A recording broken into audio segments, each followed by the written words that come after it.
Hello, hello, and welcome back to today's episode 1 of the Lorethrough.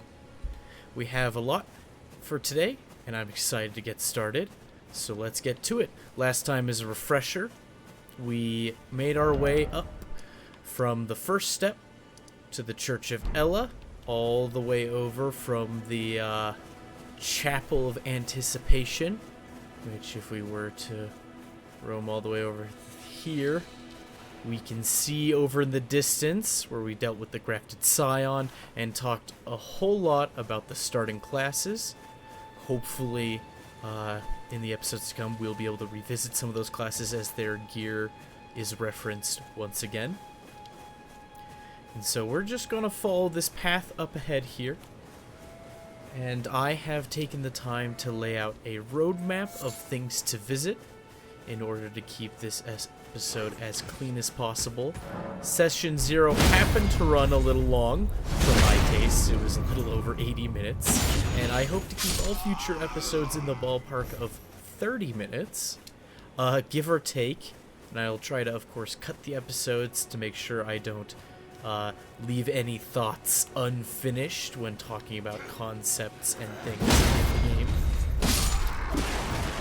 So we're seeing some soldiers here for the first time, and I probably should have showcased it, but they're hostile on sight. If I get anywhere close to them, they get angry. They've got this pallid pale skin. They've got this very colorful surcoat on. It looks like orange and green with a tree and a lion on it. We've seen that lion icon before, specifically at the Chapel of Anticipation, and thanks to the Golden Beast crest shield, we know that the sign of the lion, Serash, is a counselor who guides the golden lineage. So you see the icon of the lion there. It says the name Serash. We have some names attached to some icons. So now we have this camp here. And for our character, this must be very bizarre. We come to the lands between, or at least we try to. And one of the first things we deal with is the grafted scion. And then we come outside, and the world is already inherently hostile to us. Two people we've talked to have already recognized us as Tarnish. We're not quite certain if that is associated in any way. Kicking dislodges shields, very helpful.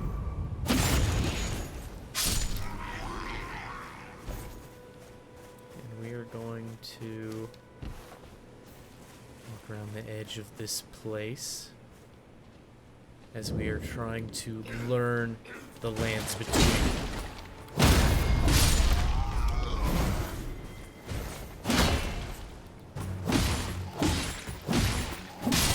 we go.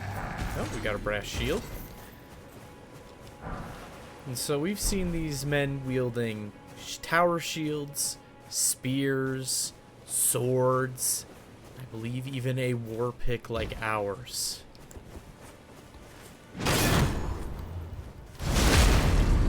Kick is so very helpful. So now that we've seen a couple of these fellows, let's see what their gear has to tell us. Why not? Okay. So the Godric Soldier Helm worn by soldiers loyal to Godric the Grafted. We heard that name from Vare the White Mask last episode. Made from durable iron, layered with chainmail coif beneath.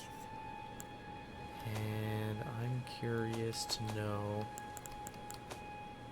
Let's see.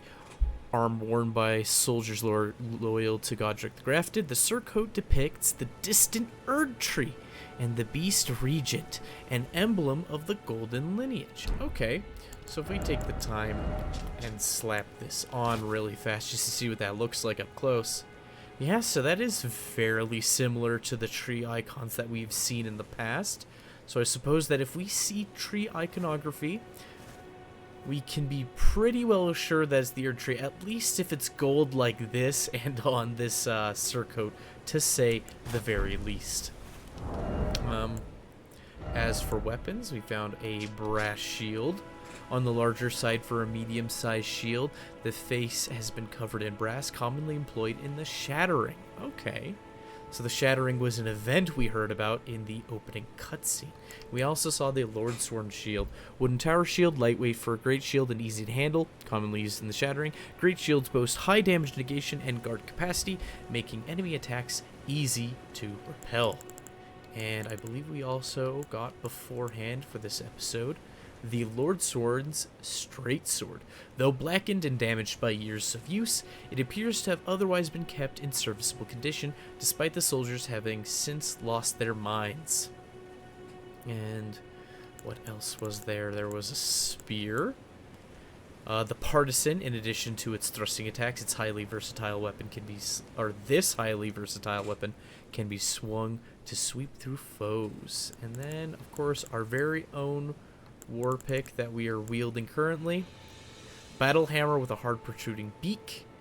A pickaxe designed for combat in essence. A simple but highly effective weapon. The weighty piercing attack casually rips through metal armor. Okay, and let's see what's in this treasure chest.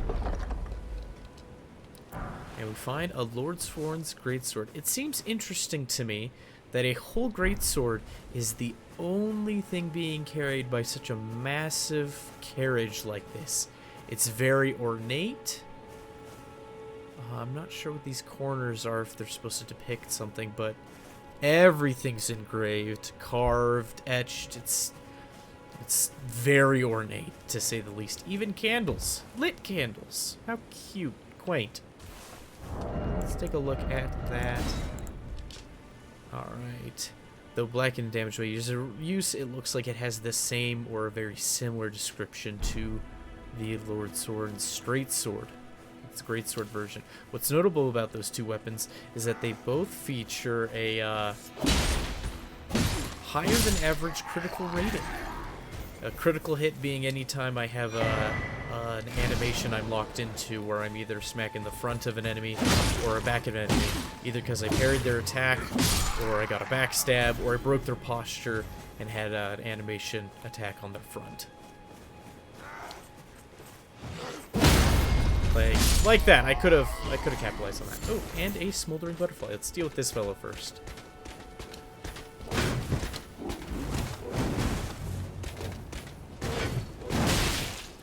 Whew.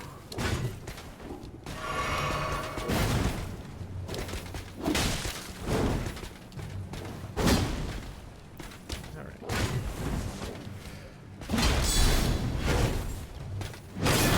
Oh, that's what he gets for guarding. Very good.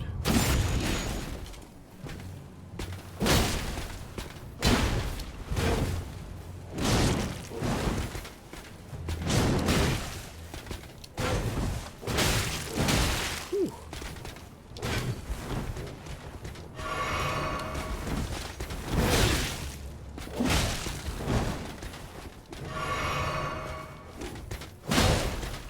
There we go. Nice. This guy's got very nice equipment compared to his fellows. Let's take a look at that since I took the time to acquire it beforehand as well. Helm worn by knights loyal to Godric the Grafted, adorned with a plume of withered ashen hair. And if it looks like, let's see, its left breast is emblazoned with a two-headed war axe, an emblem of the Golden Lineage. Okay, so we know that Serosh the Lion is counselor to the Golden Lineage, and the double-headed axe is an emblem of said Golden Lineage. And of course, before we learned that those trees are emblems of the Erd tree. Let's see, the knights surely boasted of their strength in days long gone. Gauntlets worn. Time is yet to dull their luster. Time is yet to dull their luster. Let's take a look at their weapons. So he also had a partisan, but he had this gilded great shield. Metal great shield coated with gold, carried by knights loyal to Godric. The red tinge in the gold coat mirrors the primordial matter that became the Erd tree. The color of homeward yearning. Okay, so that's interesting. A red tinge in gold mirrors primordial matter that became the Erd tree.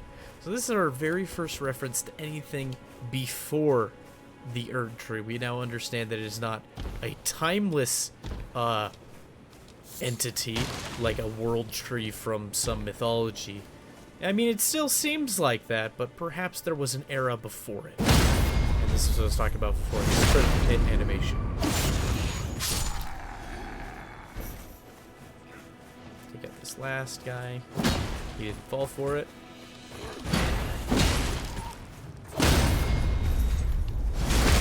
Easy does it. Let's take a look at what's in this carriage.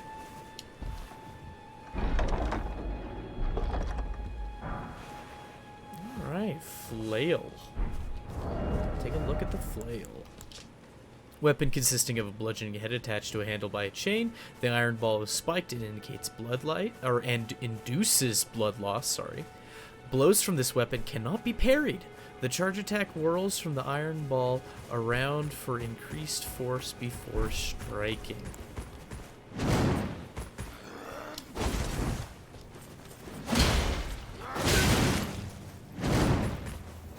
There we go. No real lore significance to the flail. I'm not sure how used flails were in real-world history. They just seem a little harder to use and not necessarily better than, say, a Morning Star or a mace.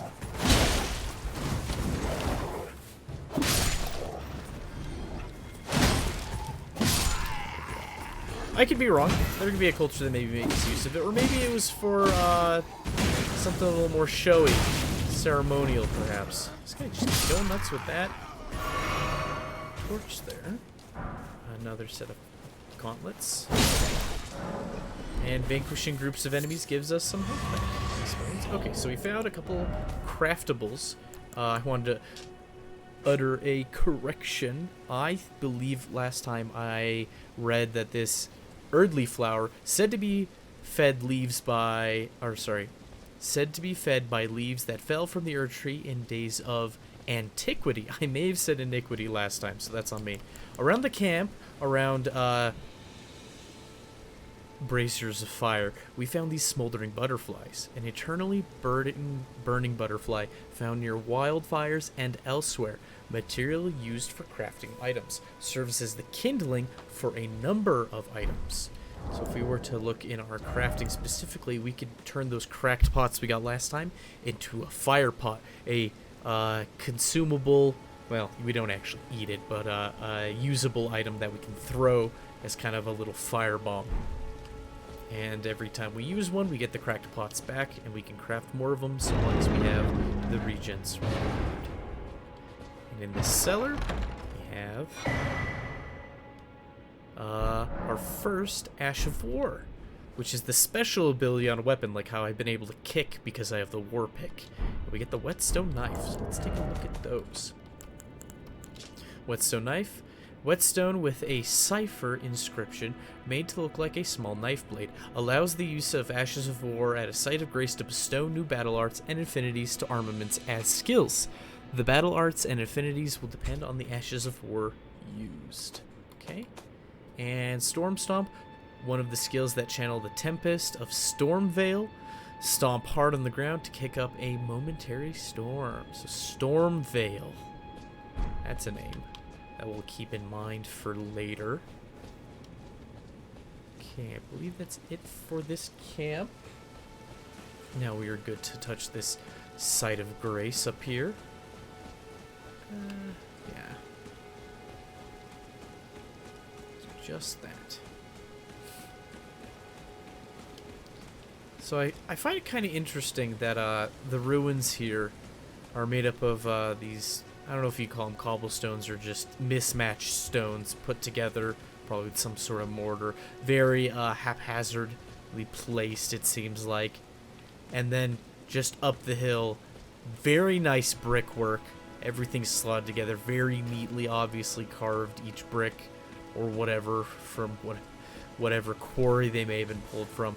Just the difference in architectural design leads me to believe that they may have come from two different groups or perhaps two different eras.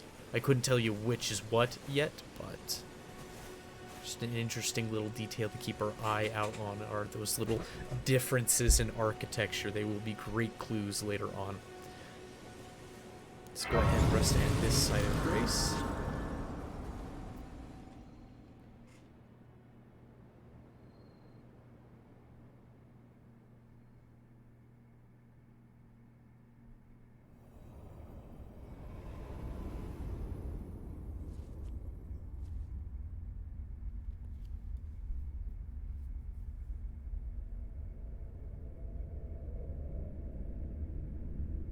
Greetings, traveler from beyond the fog. I am Melina.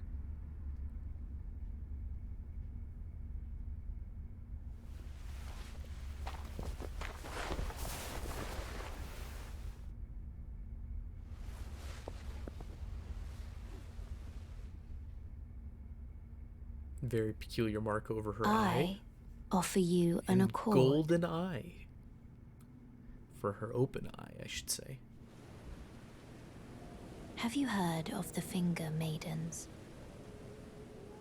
They serve the two fingers, offering guidance and aid to the tarnished. But you, I am afraid, are maidenless. That's the second character to point out how maidenless we are. I can play the role of maiden. No.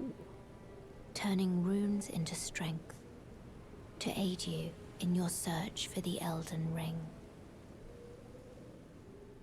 You need only take me with you to the foot of the Erd Tree.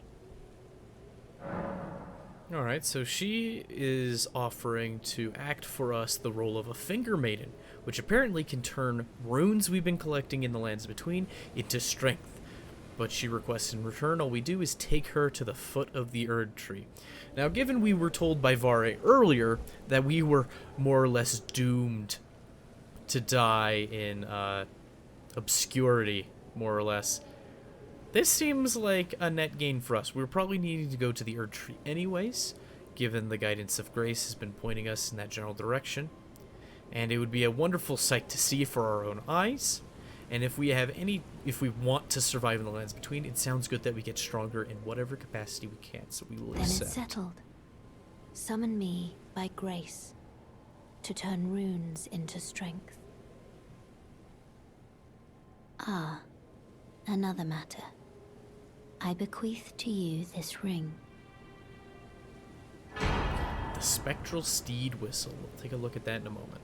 Use it to traverse great distances. It will summon a spectral steed named Torrent. Torrent has chosen you. Treat him with respect. So he is a spectral steed, but somehow he's able to carry our corporeal form by the sounds of it. So let's level up. Shall I turn your runes to strength? Now that we have that ability. Let my hand rest upon you. For but a moment. Share them So long with as she me. doesn't mind our Your blood-soaked thoughts. bandages. Your ambitions. So now we have a The myriad of stats to principles level you up. would Any new follow. player who's unfamiliar with Souls games may be lost, uncertain on what to do here. And of course what you do here depends on your build overall. However, for people new to the Souls games or just wanting a good way to level up from the get-go, get the basic stat requirements necessary for either a spell you want or a weapon you want to use that you know that you want to upgrade and keep around. And then focus the rest of your points on Vigor. Vigor scales very well early on, and even with our amount of money, we could gain 10 levels in Vigor, and that just is a huge pool of HP we could add to ourselves, right? What was that? 10 whole levels? So I believe I am going to put 1 point in Intelligence, because that's what we needed for our basic spells that we have so far. And then I'm tempted to level up Strength a tad bit more to be able to wield other weapons. I'm not sure just what for now, but just do the one. And we can take a look at the weapons that we found from the enemies we've defeated thus far. So, let's see. Lord Sword and Straight Sword. Stat requirements are meager, 10 and 10. Partisan, 15 and 12 if we want a good old spear. Looks like great shields take a good measure more strength. 16 for the small one, 36 for the large one. Is a huge amount of strength early on. And the brass shield takes 16 strength. And the Lordsworn's greatsword also takes 16 strength. The flail takes 18 dexterity. So we already have an idea. We can already wield some of the basic weapons. I'll go over these other weapons as we run into the enemies that hold them. So for now, we will level up strength to... kind of want to do 16. To help us wield things. Perhaps we should wait for now. Yeah, you know what, we'll wait. We'll pump all these into vigor, because health is fantastic. You won't regret having health. For mid-levels, say you get to around level 80 with your character, I would recommend having 40 vigor minimum. If you can get more, go for it.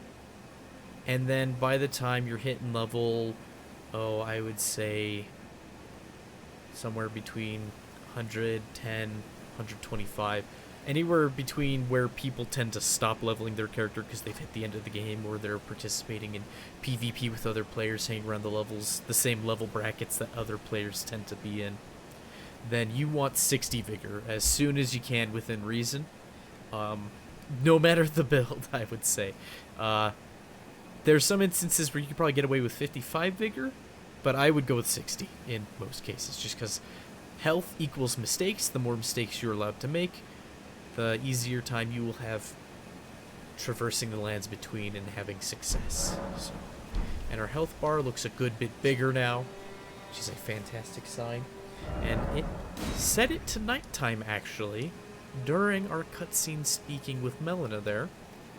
We're going to take a waltz back to the Church of Ella for a special event. This way, Tarnished. May I have a word? So, suddenly, an individual is here wanting to talk to us, wearing an ice blue robe and hat. And there's this light purple fog about. Our good friend Kale is in a slouched position. He's still moving, though. Seems he's sleeping. Along with his donkey, mule, very emaciated horse. I couldn't tell you which of the three it is. And we also have Torrent now. So he's like a horse, a pony. He's got horns. Very shaggy looking appearance.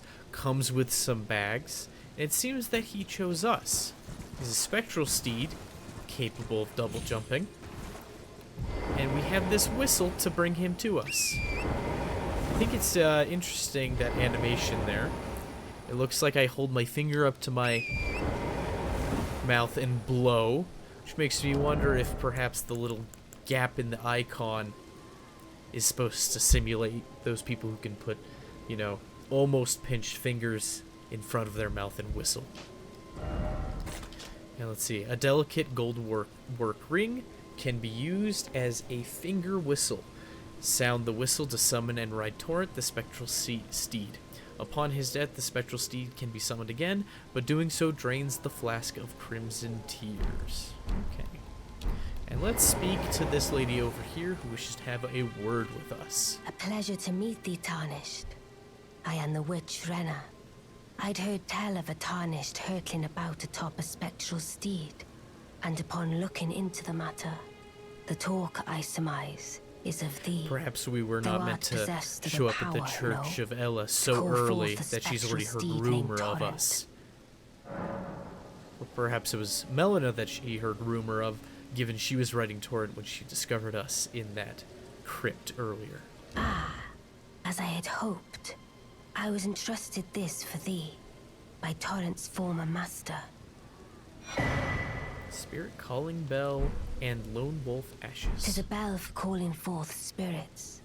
Summon them with it. From ash and return to the Erdtree, the spirits will obey thine command but briefly, as they recall battles past, Now it is thine, to do with as thou wishest. Let's take a look at her. So the first notable detail that caught my eye when I first played this game is she has two faces. One spectral and the other, well, more corporeal. She also has an eye closed like Melina, though it's the other eye. She has her right eye closed. Melina has her left eye closed. A very ornate hat. She has 4 hands clasped and a ring on. And let's get around to the other side, where it looks like some of her wrists, those look like knotted ropes, cords, perhaps? Almost like she's not really a person. Almost like a marionette. And perhaps we can see it from this angle. And she doesn't really have feet. At least not like we do. But it's also looks like knotted cords and cables. It looks like she's almost made out of ceramic that's cracked. It's withstood some sort of hardship. So she referred to herself as the Witch Rena, so we'll try to commit that to memory for future use. Forgive mine intrusion, Tarnished. I doubt we shall again meet. But all the same, learn well the lands between. How long will it be, I wonder, before the Tarnished tire of obeisance to the 2 fingers? The 2 fingers. Okay, and then she disappears in a whiff of blue. Or some blue particles there. It seems interesting that Melina appears and disappears with blue particles. She disappeared with blue particles. And every time we summon Torrent, we also get some more of them blue particles. Perhaps something to do with spirits? And it seems interesting that that Melina gave us this whistle for calling Torrent, which we know is a spirit of some kind, and Rena gave us a bell to summon the lone wolf ashes. And that seems most peculiar because a bell, a whistle, they make noises, very distinct noises. What is it about noises or tones that allows us to interact with the world of spirits? Perhaps we'll learn more as we continue onward. Let's take a look here. Spirits of wolves chased from their pack. They later encountered a nameless Tarnished who welcomed them as hunting companions. The wolf spirits overwhelm enemies with their agility, aiding the summoner in combat. Alright, and let's take a look at the bell. Bell capable of summoning various spirits from ashen remains. It usually requires FP to use. Spirits can only be summoned in the vicinity of a rebirth monument. When summoning is possible, the monument icon will be visible on the left side of the screen. Only one type of spirit may be summoned at once, and none may be summoned during multiplayer. Okay. So we have learned a little bit. Not a whole lot, but some inklings here and there. A lot of these earlier episodes will be like that, where we're just laying foundational pieces. It'll feel like we're getting nothing but puzzle pieces, and not a one connects just yet. So now we can allocate our flasks, because now that we can have access to spells, we want 1 mana flask. Alright.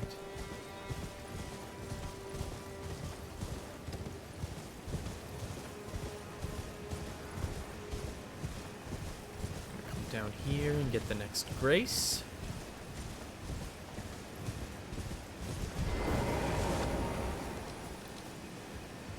There we are. Alright. And we will cut there for now.